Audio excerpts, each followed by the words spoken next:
করবেন, কারণ তখন ইসলাম ছাড়া কোনো ধর্ম থাকবে না।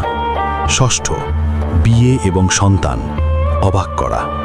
এখন শুনুন, হাদিসে এসেছে ঈসা আলাইসাল্লাম বিয়ে করবেন এবং তার সন্তান হবে, তার থেকে বংশধর হবে। সপ্তম, সম্পদে বরকত।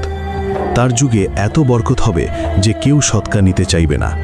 এক ডালিম 50 জন খাবে, বাঘ এবং ছাগল একসাথে থাকবে, শিশু সাপের সাথে খেলবে, পূর্ণ শান্তি। অষ্টম, হজ এবং ওমরা। হাদিসে এসেছে ঈসা আলাইসাল্লাম নিজে হজ এবং ওমরা করবেন, রাসূল সাল্লাল্লাহু আলাইহি ওয়াসাল্লামের কবর জিয়ারত করবেন। নবম, মৃত্যু এবং দাফন। 40 বছর পর ঈসা আলাইসাল্লাম মারা যাবেন, মুসলমানরা জানাজা পড়বে এবং তাকে রাসূল সাল্লাল্লাহু আলাইহি ওয়াসাল্লামের পাশে দাফন করা হবে, মদিনায় আবু বকর রাদিয়াল্লাহু আনহু এবং উমর রাদিয়াল্লাহু আনহু এর পাশে। এরপর কিয়ামতের দিকে দুনিয়া এগিয়ে যাবে।